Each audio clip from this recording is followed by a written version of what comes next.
Hello, welcome back. I'm going to continue to talk about the book King Paimon, and this recording takes part of my playlist. This is the 71 recording speaking about my book King Paimon, The Lord of the Endless Silence, The Lord of the Abyss, written by me, Anai's Giulia. And I love to talk about Paimon. I love to connect myself to Paimon, and of course every time I talk about the book or about him, I feel very much at ease. I feel very happy, and it's always a good feeling that comes from it always, while I record it, before or after, no? At the same time I get a few ideas what I want to talk about it, but I always like to leave it open, no? The door is open to see what are the new ideas that can come through. And it's a very meditative type of space when one speaks about Paimon. It's almost like something is floating in the air, or something it is shown in an extraordinary way that is not part of our reality per se. At the same time it is, no? It's the same thematic with healing. It's almost to say, well, our modern world has changed many things now, and we are not able to see clearly. And in the moment that somebody tries to speak about things that are absolutely true and have been true for thousands and thousands and thousands of years, maybe for this 100-year part, we believe in different things and we reject the other, even from time span, but even from the meaning of it. For example, the idea of healing, and that one is able to heal through the power of the hands, through the power of God, of course. As I say, everything is from God, everything, and there's the power to heal through the palm, through the hand, through the energy, that one is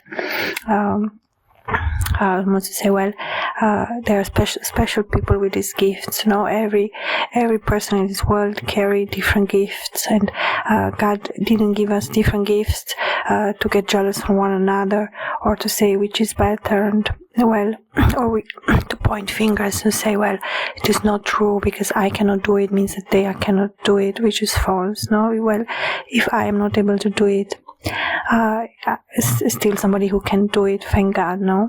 So I'm not going to reject somebody's gift just because it is not my gift. Or if it is my gift, I can recognize in somebody else to say, well, I believe because I know that it's a gift of mine as well. And this is always sacred knowledge, or very ancient knowledge that humans have used for different time spans, some very large time spans in different cultures. It is something almost like a unity now in this meaning of, we say, well, the power of healing ourselves or other people are able to heal. Of course, even in this genre or this subject, there are a lot of people who say or pretend that they are able, but they don't, and one has to be very careful. For example, me personally, I don't let anyone touch me. I don't go anymore massage. I don't let somebody massage my body like a strange person that I pay. I did that a few times, and I always had a very strange experience, and I refused. I have learned now, I have grown, I have learned to do better. And so I do this for my own body, I massage my own body, I take care of my own body. I don't even let anyone touch or cut my hair, to be honest. I have had experience where almost certainly that person wanted to make me ugly. Well, that's not possible, but in some way, I went sometimes to the hairdresser and had very long, beautiful hair, and they will say, look at your hair, it looks horrible, it's not taken care of, it's so long, and then they will cut like half of it, off. So no, I am not going to allow that, and then I even have to pay for that treatment. So I do all my self-care at home. I prefer to buy the products, and I color my hair, cut my hair, I do everything that comes to my body I do myself, and I'm not going to let anyone do it. that's how I do it. So in the same time, no, I do resonate with some people who are in the healing fields, and I know that they do a very good job. I can see it in their heart, I can see it in their spirit. I can discern who is fake, who is not, very easily, to be honest. Well, let's call it experience. Experience is not I say it's a gold medal, but it's to gain experience, sometimes you have to go through a lot of different disappointments. But, well, that's the purpose, I guess, to learn from it and not repeat, no? But let's go back to Paimon and talk a little bit more about Paimon. The last recording has been very interesting, very nice. I really love it. Was a very fluid type of recording. The ideas came very easily, very beautifully, one after another, and I think they were quite important as well. At the same time, even if we were to repeat the same thing, one thing is never the same, no? Even now, my voice is different. I will speak about something else. My feeling has changed, no? That's, in a way, a beautiful part of our life. At the same time, it's a little sad, no? You say, well, if there are moments in my life where I've been so happy and I wish I could keep on that happiness, no? But, of course, not to say I'm not happy if that goes away or in that way, no, or hard to explain, but the feeling changes, no? That's how I can put it. The feeling can change, and one cannot hold too long on something because everything changes, everything is different. If I was to paint a painting, I would say, well, I will try to make it similar, even try to copy it. It's never going to be the same. There's not one thing the same, no? There's always the element of new coming to light. Is always, even if they say 60% is the same, maybe I use the same material, maybe it's the same me, trying to paint and so on, but the result cannot be copied. There's the element of uniqueness in something. Another thing that Paimon, he understands this. Now he knows that things go high and then go down. Things rise up or fall down. No, there's element of up and down, and it's almost like, well, the element of water. No, it's symbolized to the flow. The element of water, which is most beautiful because the water, it washes, it cleans, can take any form, it can change, it has many beneficial elements and properties. And even if water looks all the same, it's not the same, no? It's the same. So, well, one thing can look the same, but it's not. It's an illusion. Every drop of water is different than the other drop of water. Say, well, we call it water, we generalize it, no? But, well, it is water, of course, but it is different, no? There's not one thing the same. At the same time, we all carry different qualities, unique gifts that God has bestowed us, and some have more than others. It's true, and as they say, even beauty is a gift from God, and it's not. It is earned as well. And say, well, I was born beautiful, or I was born, with beautiful body or beautiful characteristics or some type of beauty, but it is a gift from God as well. It does represent a part of your own soul beauty. Of course, when we speak about beauty, I don't speak about the modern type of beauty of, let's call it big ass, big tits type of beauty, but the beauty that appeals to God, no? It's the beauty of the soul. It almost like mirrors out the beauty of the spirit, or the beauty of the body, because mind, body and soul, no, they are connected. The same time, when somebody tries to change their appearance for operations and stuff like that, it shows that there is a part of their spirit, a part of their heart or souls, that it's not intact. There's something that has been taken away, almost like the physical tries to recuperate something, no, or change something, because there's some parts missing somewhere, or something, you know. It's of course for each person different, but it does speak about, I will not call them insecurities, because they are not insecurities. It is a little bit deeper than that, even from a spiritual sense, no. And say, well, why I try to appeal so much to the others, no? Why the way that God has made one is not enough, no? Why we try to change something that God has created, no? It's always we think that we are better than God, no? We think that well, God has made a mistake, no? My nose is too big, my ear is too left and right. God has created something not perfect, and I have to go and pay someone to cut it off and glue it together. I don't know how to do it. It is quite disgusting, to be honest.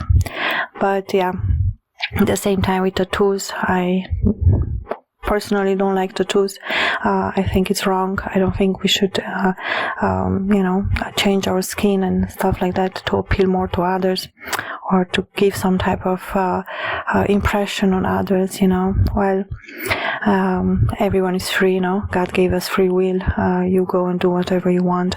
Always my ideas when I talk, always in one way or another I feel attacked, or sometimes I am physically or spiritually or verbally attacked by people, just because I just say my opinion, no? They don't accept that there's freedom of speech. They have to put down my words, because well, they know better. They say, well, if they think they know better, I let them think they know better, no? It's I'm not going to fight with fools.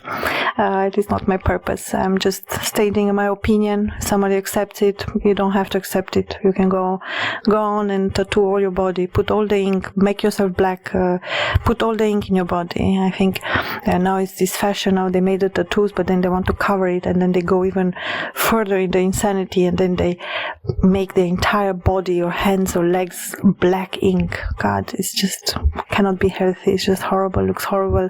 It is horrible. It is stupid. It is everything. And well, if that's the modern culture, and that's the example we want to give, and say it, we want to applaud all these people and say, well done, go and have some operations more, go and change some other elements, you know, just show God that you're not happy with what He gave you, make it better, no? So, well, there's God always say, well, every child that is born is beautiful, no? And it is part of our care and our love, the way, you know, that we accept God and love God and His creation, and the way He, you know, honored, and almost to say, I honor the creation of God through keeping myself clean and taking care of myself as much as I can. I am not perfect, no. Sometimes I say, well, I wish I had a better diet, but you know, sometimes God doesn't give me a lot because He doesn't want me to eat too much, no. I should eat less, no. I should not so like this type of gluten, you know, where you eat and eat and eat endlessly, and stuff like that, no. And fasting is very good. I like fasting. Sometimes I don't eat, sometimes I cannot eat, and I know it's okay. It's the way that I'm supposed to be.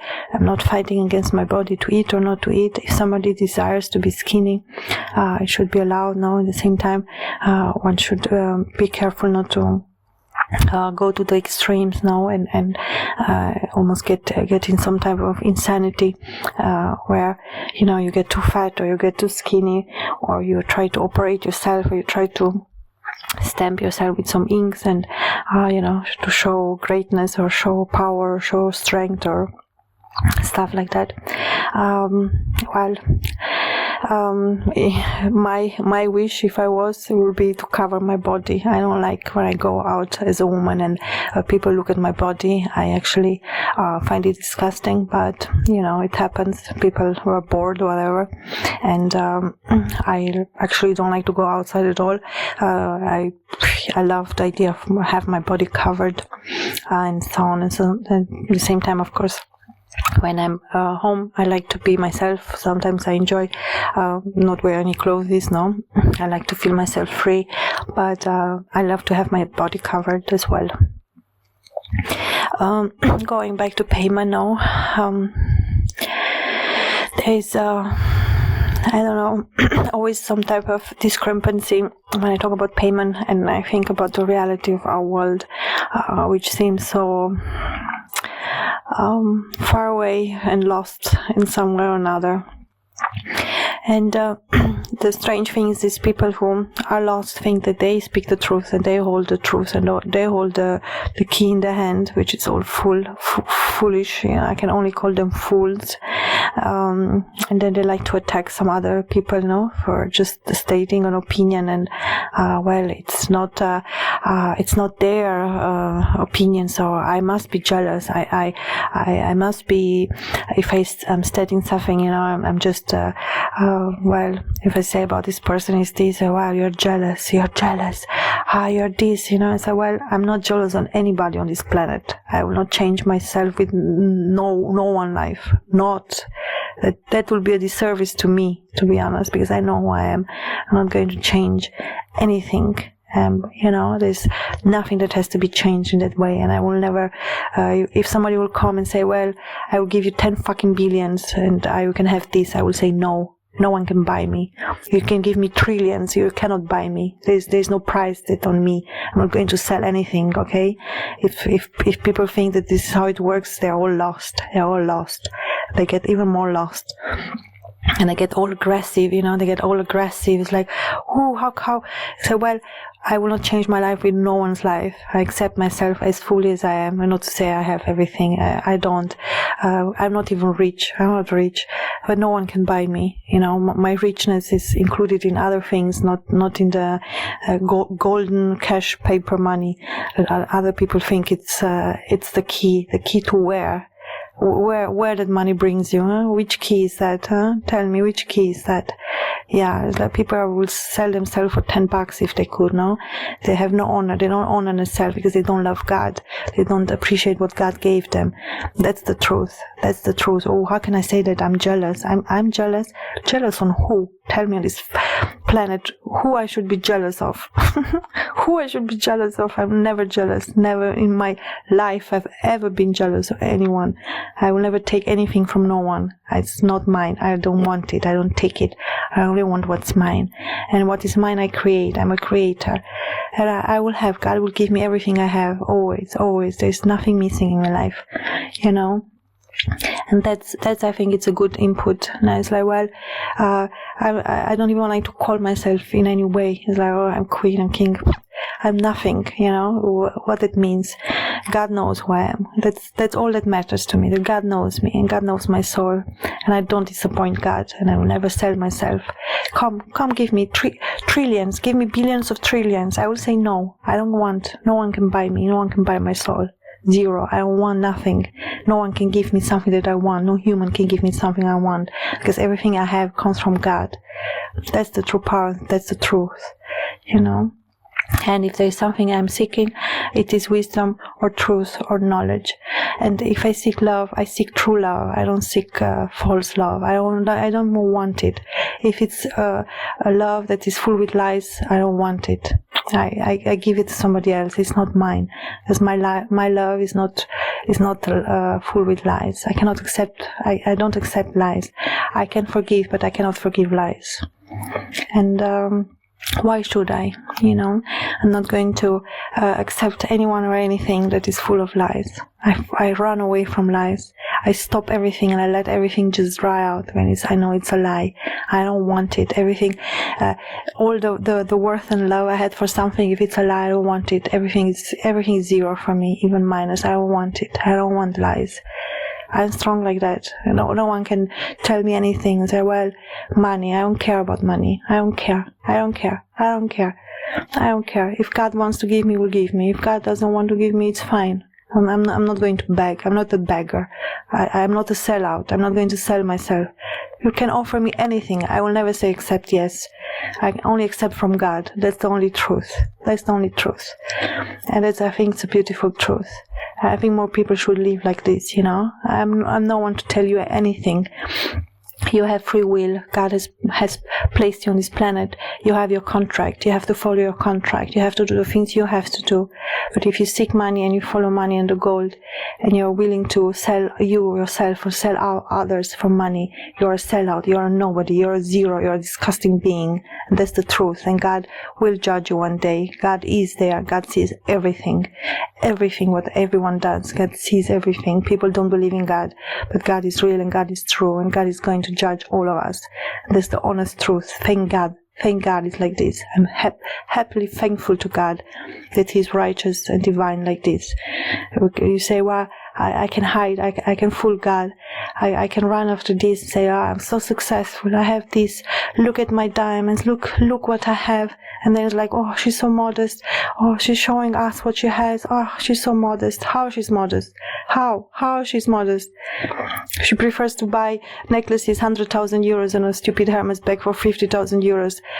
Even if I have the money, I will never below myself in that way. And then I will show you, look at my neck, when other people don't have a bread on their table. I'm not shameless like that, huh? But if I say that, well, she succeeds because her parents have money, then I'm jealous. I'm jealous on who? Who I should be jealous on? Such a good joke. I love it. I find it's funny. At the same time, I see everyone for who they are. God has given me the gift of discernment. I see everyone who they are. And it's not even my, it's not my role to judge anyone. I'm not going to judge anyone. Only God can judge.